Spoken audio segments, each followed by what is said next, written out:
because now I know what I'm capable of. I went back and I retrained. I'm now a coach and I speak to people daily. I'm doing talks and summits and seminars on a weekly basis. And I've had to push myself out of my comfort zone, and I have had to expand. I've had to do the thing that I was so uncomfortable with doing, and that's public speaking. So my question to you is, what are you doing? What are you saying to yourself at the moment that's holding you back? And it's such an important part of our development. So keep hold of that thought, keep it with you, think about it as we're going through the presentation tonight. What's holding you back at the moment? So what I do want to do just before we get started is I want us to change our states. And what I mean by that is, if you're sitting, I want you to stand. And if you're already standing, I want you to move to a different place. And literally for just 10 seconds, I want you to shake out. You can dance, you can do some star jumps, but I literally just want you to shake out so that you change your state. We're going to change our mindset. I want you to be as engaged and as energetic. You can sit back down now and take on as much as you possibly can. And if we can change our state and we can just short 10 seconds, that boosts our concentration, that boosts our mindset and our energy. And it's a great little tip while you're in the office. You know, if you're starting to feel a bit sluggish in the afternoon, you don't have to shake yourself out, but just go for a quick walk around the office and change your energy. So, potential. The first thing that we need to do, and I touched on it in my opening video, is take accountability. I spent too long in my corporate career in the victim zone.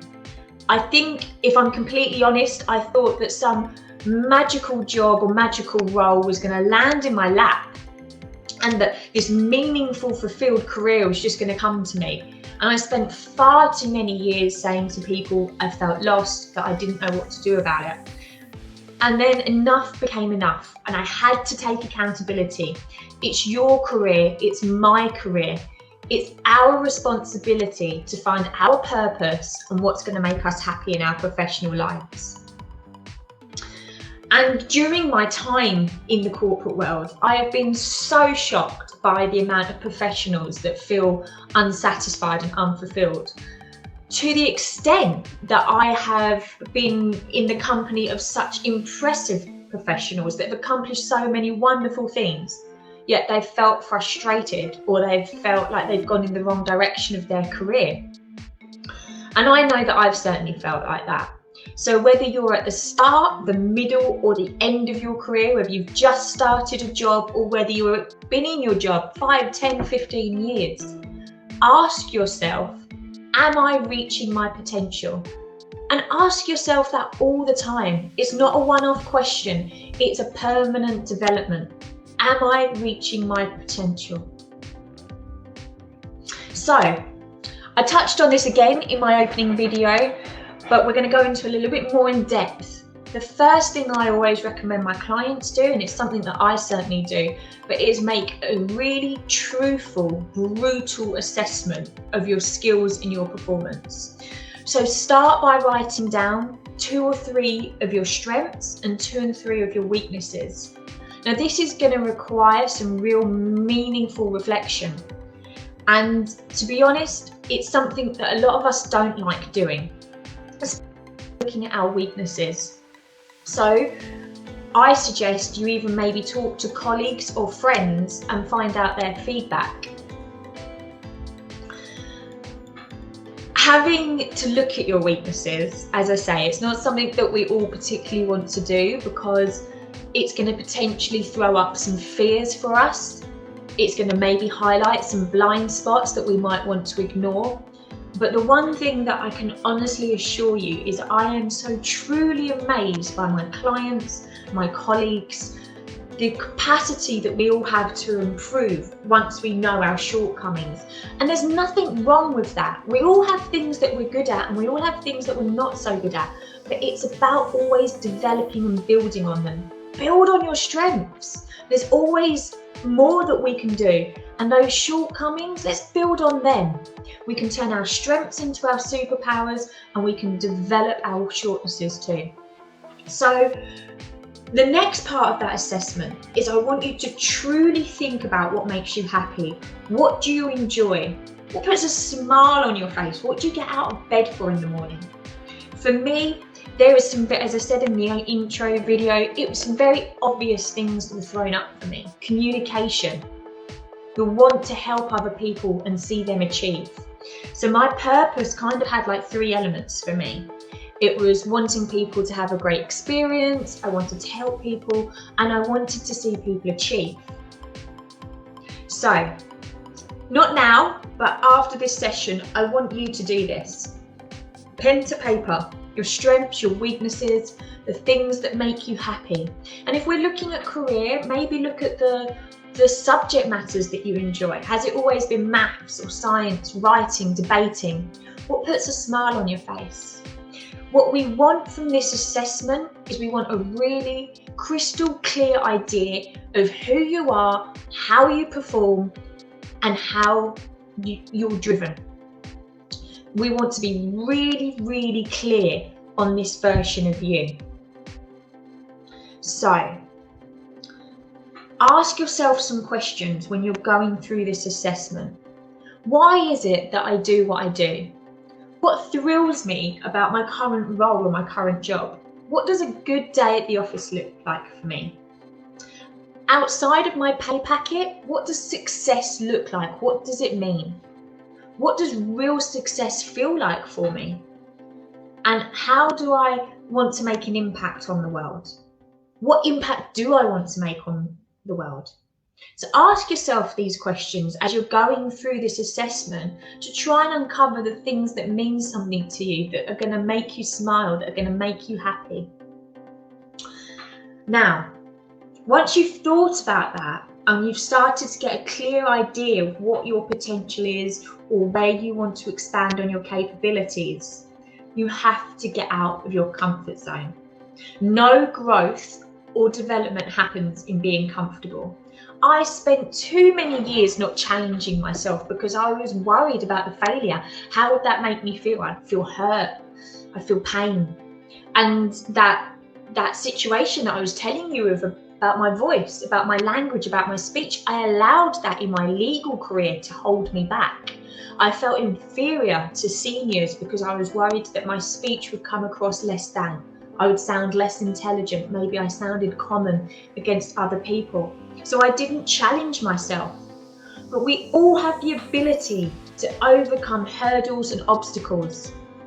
And it's when we start to challenge ourselves that we start to utilize our own untapped knowledge and resources. We venture outside of the familiar and wonderful things will happen. So, I want to run through a little visualization coaching technique with you. I'm going to ask you a question. What would you attempt to do if you couldn't fail? Now, you can close your eyes if you want, if this is going to help you, but I want you to picture this.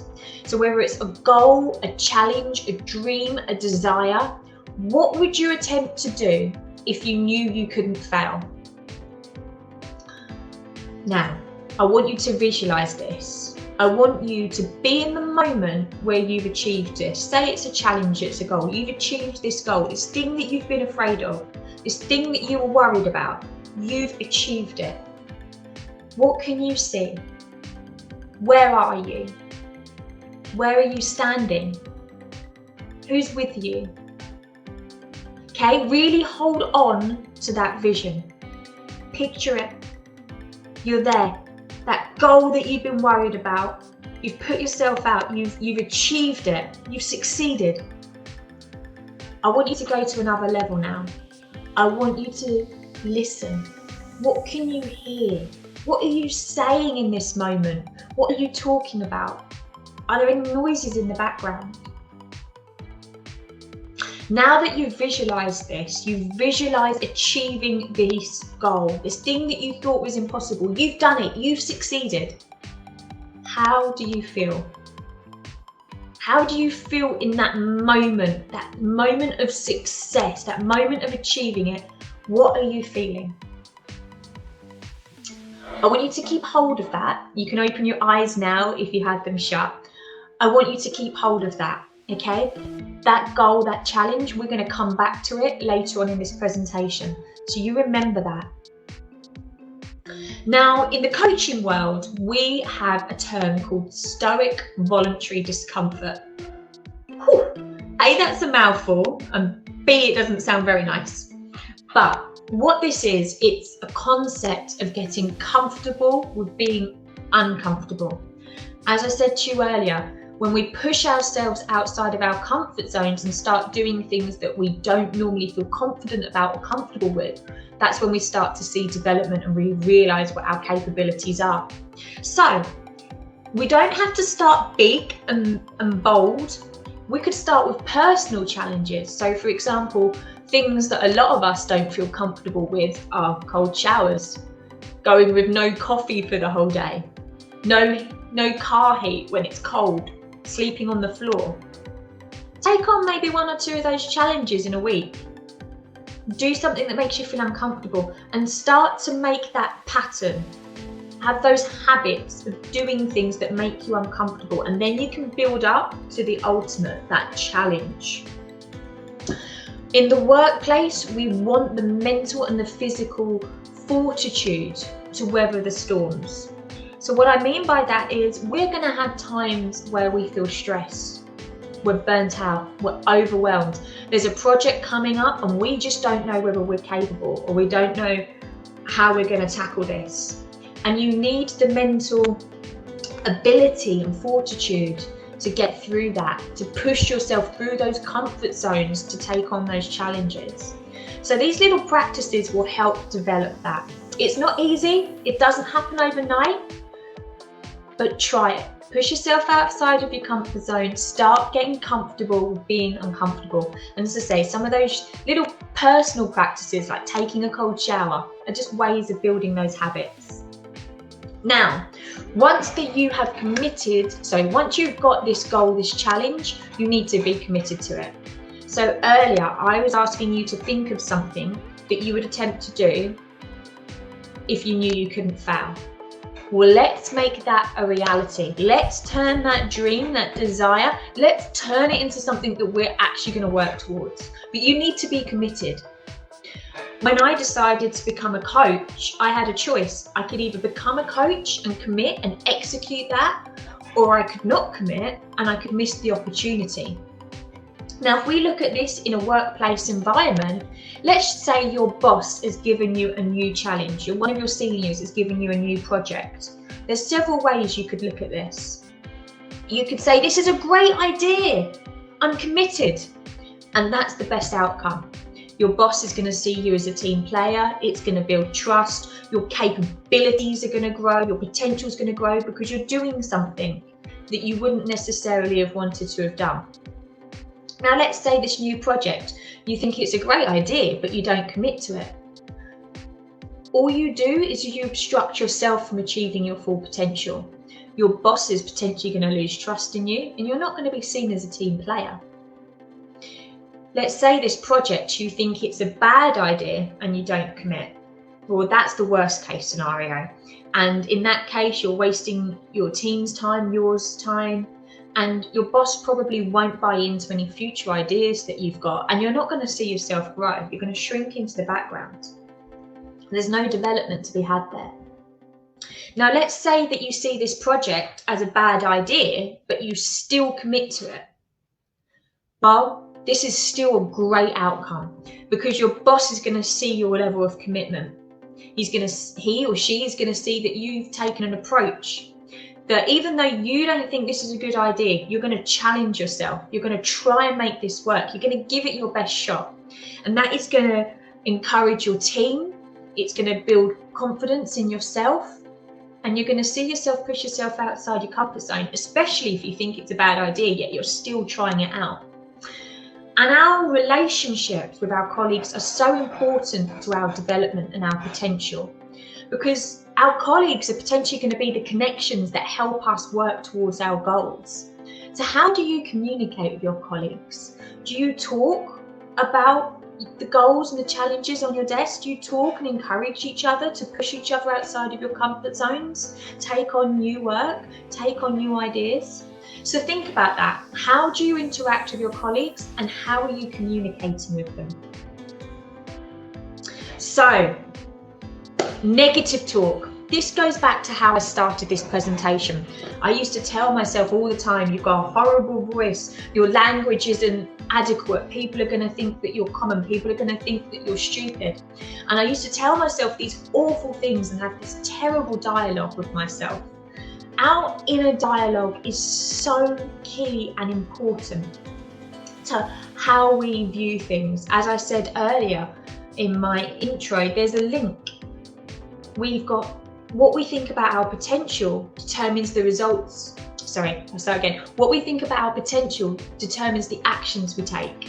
The actions we take determine the results we get. The results we get determine the self-belief we have. The self-belief we have determines our potential. And we're in this loop. So when we're talking to ourselves negatively, we're eating into our self-belief. We need to talk to ourselves kindly.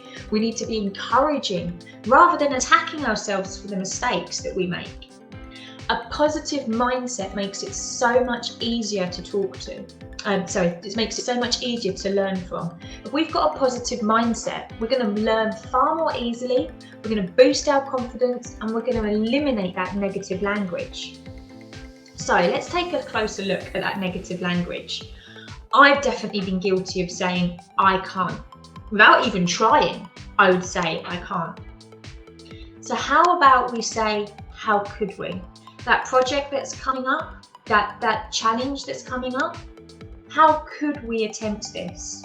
What could we be doing? So be really conscious of the language you're using. Stop beating yourself up, stop saying bad things to yourself, and forget I can't. We need problem solution language. We need that language where it allows us to find solutions to any upcoming problems. How can I? How could I? So, self-belief. Boost your knowledge. Competence equals confidence. We need to be learning. If we have knowledge on something, if we feel that we're competent in a subject matter, we could talk to anyone at any level about that subject. So a surefire way of being certain of what we're doing is to learn more. Make sure that you're aware of why particular practices and processes happen in the workplace. Learn about them. When I became a coach, I started to read outside of my materials. I started watching videos outside of my materials. I started talking to people outside of my community in order to get a wider spectrum of my subject matter. So boost your knowledge. There's always room for improvement. We can always learn new skills, and those new skills will enhance our ability at our jobs, but they will also boost our confidence. So a few tips or tricks here. If there's someone in your workplace that does something really successful, you're really impressed with how they do that, then take it on board. Try to implement that yourself. Maybe attend more seminars. But take on this challenge. For the next couple of weeks, read a new article, read a new book, look at a new video on YouTube about a particular subject matter. And then once you've done that, talk to people about it. Get excited.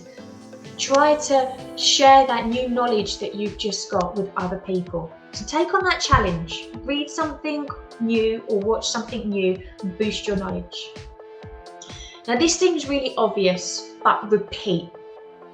Practice is the cornerstone of success. For example, when I was learning my new coaching skills, I built up a portfolio of clients, put in extra hours so that I could develop my skills, I could learn what a successful coaching session looked like, that I could develop my coaching style.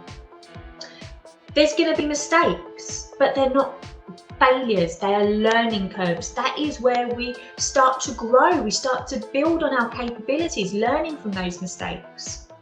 The thing about repetition is that it's that process of mastering what we thought was impossible. So repeat, repeat, repeat.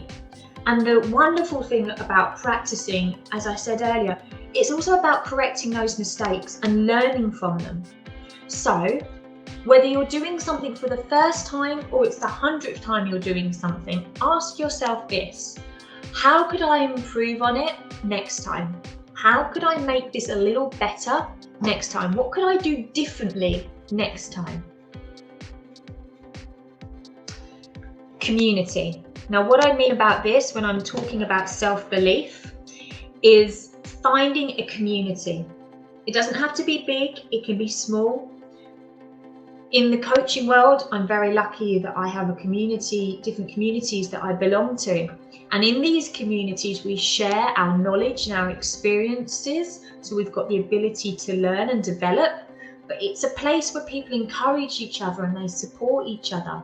You want to be in a community where people support you through the challenges, they champion your wins, and you've got this ability to share experiences and learn. So whatever your job is, or whatever you're studying, or whatever you're interested in, find a community in that subject area, or in that niche, or in that career. And if you're not sure where to start, then you've got some great places like Facebook or LinkedIn that have always got professional communities and communities in whatever particular area or job role you have. But if you don't find something on those platforms, how about you take on the challenge and you start it yourself? Talk to a couple of colleagues in your company, in your workplace, that you feel comfortable with. Talk to them about challenges and goals that you could all work towards and how you could support each other. Share different knowledge that you've got. So maybe you can create that space if you can't find it. It just takes a couple of people to create that community. But the self-belief and the confidence that will give you will do wonders for your development and ergo your potential. Now, my next slide is about reframe. Now, this might sound a little odd, but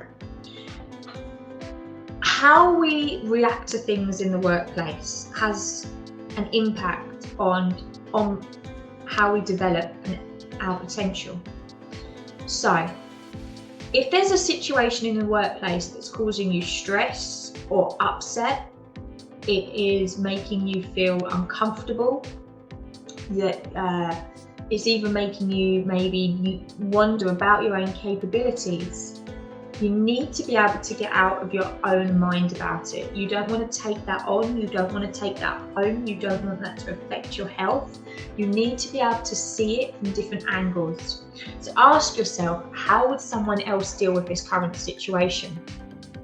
So when I'm talking about a reframe, let's think about the bad, good boss situation. So, say you've got this boss and he comes into work and he screams and he rants and he raves, and it's having an impact on you. It's making you nervous, it's making you anxious, it's making you wonder whether you're capable at your job. Now, we don't want this person to be allowed to get away with their bad behaviour, that's not what I'm saying. But give this situation a story so that in the moment you find calm, you're able to manage your stress levels and how you're going to navigate this situation. So for example, the bad boss situation. Maybe we can attribute a story to the bad boss. So we could tell ourselves that this bad boss, this shouty boss, he or she's got this horrible home life and they've got no other way of letting off steam or their frustration. And that's why they come into the office and they shout and they create a scene, because they've got no other outlet for it. Now, I'm not excusing their behaviour, But what that does for you is, in the moment, it allows you to take the stress away. It allows you to stay calm. It allows you to stay focused. It allows you to have a perspective on the situation and how you're going to navigate it. And how you conduct yourself in these situations and how you can navigate your way through it is going to work towards your development in the workplace, because your colleagues are going to see how you handle these situations. Your bosses and seniors are going to see how you develop and handle these situations, and how you're developing in these situations goes towards your potential. You then potentially have the ability to educate and talk to other colleagues about this. So think about that reframe at work. It's not about letting people off on bad behaviour, but what can you do to bring calm to your day? How can you see things from a different angle? How would someone else deal with this situation? Okay, so welfare, again, seems very obvious, but taking care of our mental and physical well-being so that you can commit to this goal, to this challenge, to this new job, to this project. That's how you're going to reach your ultimate performance. You want to be able to give the absolute best to this challenge, to this goal, to your career as the overall. So, life is really important. So, potentially think about things such as meditation, coaching, exercise. What hobbies do you enjoy? How can you have that outlet a couple of times a week? Having that ability to recharge and have a break, it's not laziness, it's productive. If you can go to work every morning and be re-energized, renewed, ready, that is far more productive than being in a bad headspace. And again, that leads on to health in terms of sleep and diet and exercise. And again, I know that's not always easy for people because of maybe particular medical conditions, etc. But that sleep, for example, that ability to recharge is so important to how productive we are, the energy levels. And this is all a package. It all interlinks to our professional development and the potentials and capabilities that we see, how we're going to challenge ourselves, keep pushing ourselves out of those comfort zones. That takes energy. So, we spoke about this goal earlier, this thing that you were dreaming about, whether it was a dream, a desire, a goal, a challenge. In order to make it come to fruition and see it as a reality, we need to look at goals and goal settings and how that works. So we need to make the goal as attainable as possible, realistic as possible. And the way we do that is we break it down. So to avoid the overwhelm, and that's where people start to become demotivated, we want to break the goal down. So we've got this ultimate goal, this ultimate shiny goal over here, but we want to break it down so that it's attainable. So we're going to have steps. So I'm a bit of a dinosaur and I love things to be written down. So what I do is, for myself, is I actually have daily goals that I write down. And then what I can see is each day I tick those daily goals off. And by the end of the week, I can see what I've achieved. Sometimes for a goal, it might just be a weekly goal. I do that a lot with my clients. We have a weekly goal to work towards. So ask yourself some of the following questions. Where am I now and where do I want to be? Where do I want to be in a year's time? Where do I think my company wants me to be in a year's time? These are quite important questions when thinking about the goal that you want to set for yourself. Now, obviously, I've just spoken a little bit about those baby steps, that growing week by week by week to the ultimate goal. So you should have these short-term goals and these long-term goals. The long-term goals, that's the big picture. That's the ultimate thing that we're working toward, the ultimate dream, the ultimate desire. The short-term goal will keep us motivated because we can see ourselves achieve. We can see the progression week on week by week. And also celebrate your wins. So each week when you see yourself tick those goals off and see yourself achieve and you see that progression, treat yourself. Whether that's just on a Sunday, you get an hour to have a cup of tea and a bath, or you get to buy that chocolate bar you've gone without all week. It doesn't have to be something crazy, but just something silly to acknowledge the progress and the progression that you've made. When I started my coaching business, for example, the ultimate goal was to launch a coaching business and to have a proper business launch. So for each week leading up to that ultimate goal of launching my business, I had a separate goal each week. So one week it might be just to pick some brand colours. Another week it might be to develop some content. Another week it might be to look at some policies. But each week you see yourself obtaining those goals and you see yourself working towards the ultimate goal. Now be flexible with those goals. For example, you don't want to be disappointed if the ultimate goal has to shift a little bit. We can't predict the future, so things may come up. We may need to adapt. Now, when I was launching my coaching business, for example, as I was just saying to you, I was setting myself weekly goals beforehand, and one of them was a website. Now, that website had many technical difficulties and issues along the way that needed to be ironed out. And that might have meant, for example, the launch date that I had in mind for my coaching business would have to have been postponed. I mean, thankfully it wasn't. But I was quite flexible in my mindset that if that ultimate date had to be postponed, that it was okay. No, I wasn't failing. It was a learning curve. You know, maybe next time give yourself a bit more time when it comes to website design. Like, it was a learning point. But don't let yourself be disheartened. Hopefully that ultimate goal pays off as and when and how you thought it was. But please be flexible with yourself so that you don't feel any disappointment towards any changes that need to take place. And the last thought that I want to leave you on is legacy. Now, this might seem a bit odd talking about legacy. Some of you may be some of you might be at the start of your career and thinking about the end is far from where you are.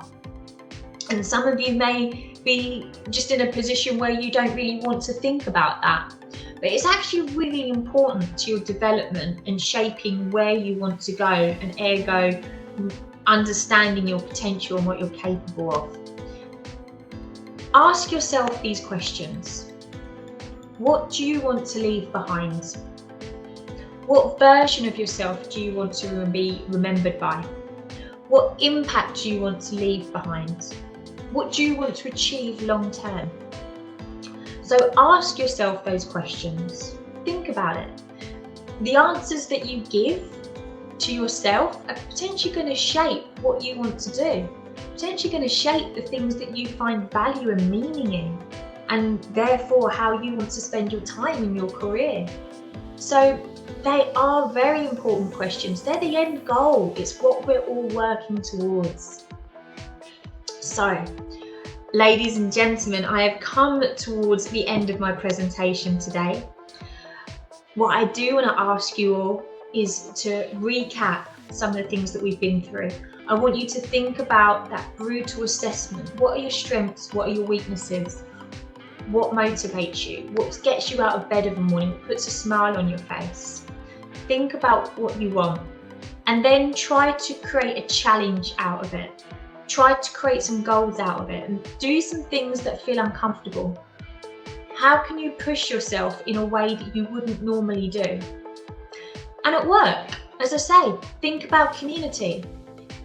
Talk to your colleagues. If there's not a community that you already belong to, talk to your colleagues about how you can encourage each other, how you can support each other, what information you can share with each other, how you can push yourself outside of your comfort zone and be accountable to each other to make sure it happens. and take on that challenge of think about boosting your knowledge. Read something new this week and then talk about it, and talk about it with pride and confidence.